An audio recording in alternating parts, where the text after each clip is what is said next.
Hello, everyone, and it is me, Matt, back for another real review. And yes, my voice is actually back. It feels good to be, I'll say about at 90%, but we're not here to talk about that. We're here to talk to you about Lilo and Stitch, one of the most anticipated Disney live action remakes that I could think of in recent memory.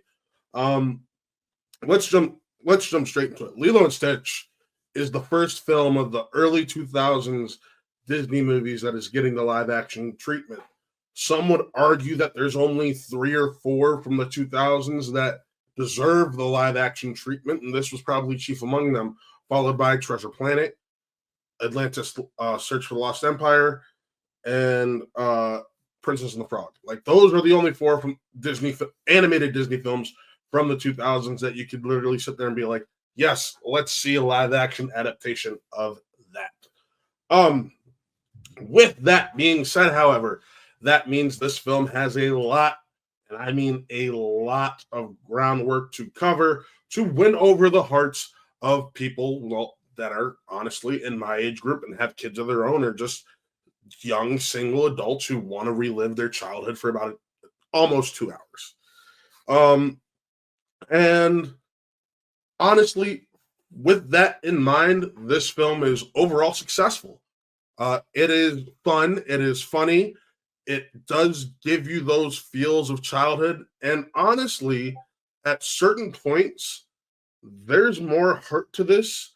And these changes that people are fearing because they've made it known there's no Gantu, and didn't like the fact that Pleakley isn't cross-dressing, which I can report, folks. Human Pleakley does wear female clothing, so do not worry about that. You do get to see Pleakley in women's clothing. You're all good in that regard. But like the Gantu missing, people are like, how is that going to make sense? And I can say, to me, having rewatched the original film recently and before going to see this, what they did makes more sense to me in this than what went down in the original. And it also sets up for a sequel if need be, or if wanted, after financial success, hopefully, within the normal film itself and not the post-credit, which, by the way, there are no post-credits. It does one of those movie montages as the entire mid-credit section. And so if you're expecting a mid-credit scene and an end-credit scene, you can go ahead and skip, or after the mid-credits are over, you can go ahead and head out of the theater.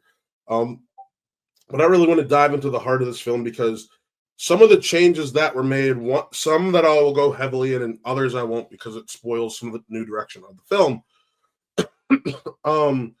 First and foremost, they make the Nani and Lilo relationship more important, has more stakes, and they give Nani more to think about and just chew on herself, because ultimately what you don't tend to notice as a kid is the fact that Nani's only like 18, 19, and their parents are just recently passed, so she's still a kid herself for the most part. And she's an 18, 19-year-old girl who's having to raise her 6-year-old sister. It is not an easy situation for a young adult to be going into. And we never stop to think about what Nani is having to give up in her life. But this film does make you do that. And I really enjoyed that. I do have to say the cast is just stellar. From Maya Kalea, who is your Lilo, Sydney Ogdong, who is Nani, Chris Sanders returning as Stitch. He's the original co-director of the first film and the voice of Stitch. Courtney B. Vance, Billy Magnuson, Amy Hill, who it feels like she's in everything from my childhood, and I love Amy Hill. To Kaipo do it, and another Lilo and Stitch cameo is Tia Carrera, who is Mrs. Kekewa, who is the social worker in this. One unfortunate thing I have to say is Zach Galifianakis as Jumba is by far acting wise, story wise, the character of Jumba, I like the direction that they go, and I won't go further into that because it can really delve into spoilers. Uh, the character or Zach Galifianakis of Jumba was a huge miss for me.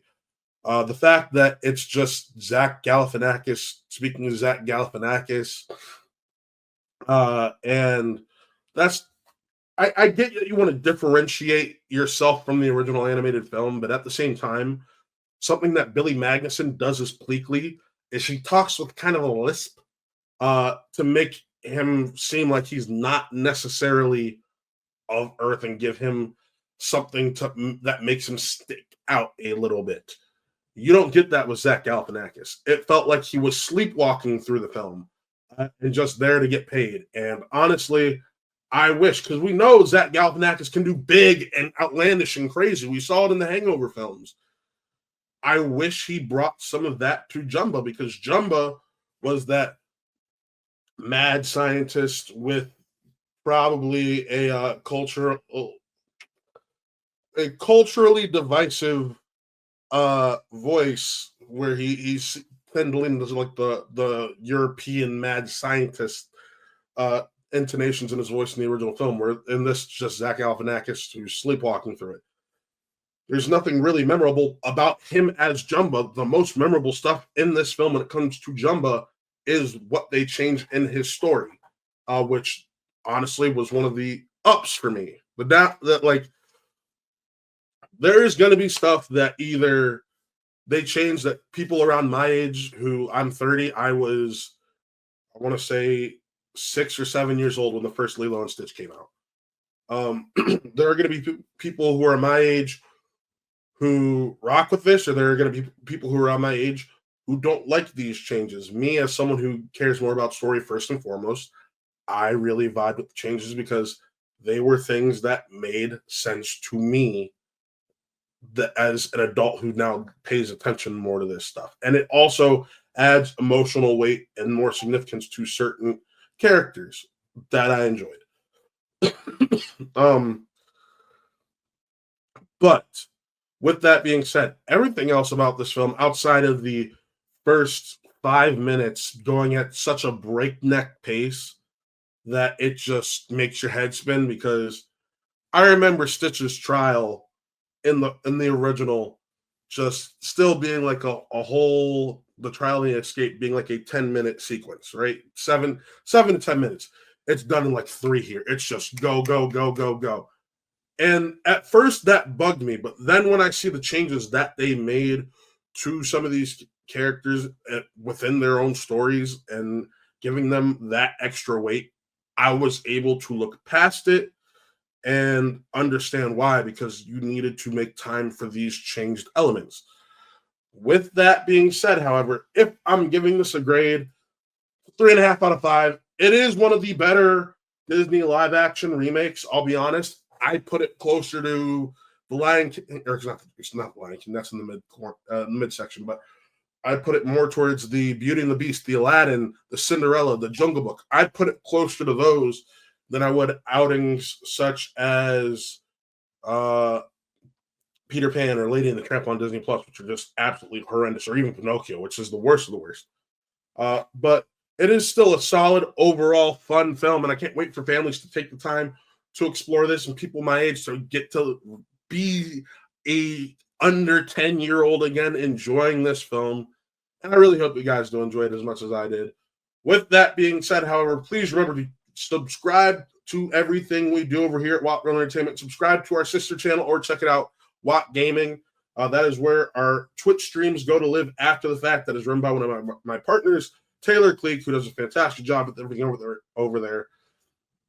And also, if you haven't already, check out our review for Mission Impossible, or Jeff's review of Mission Impossible, one of my partners here. And my review of Mission Impossible will actually be dropping tomorrow. And later tonight, you can check out a live theater or out of theater reaction to how I felt about the latest Mission Impossible film. But with that, folks, signing off, I am Matt. This was another Real Reaction, and we'll see you next time.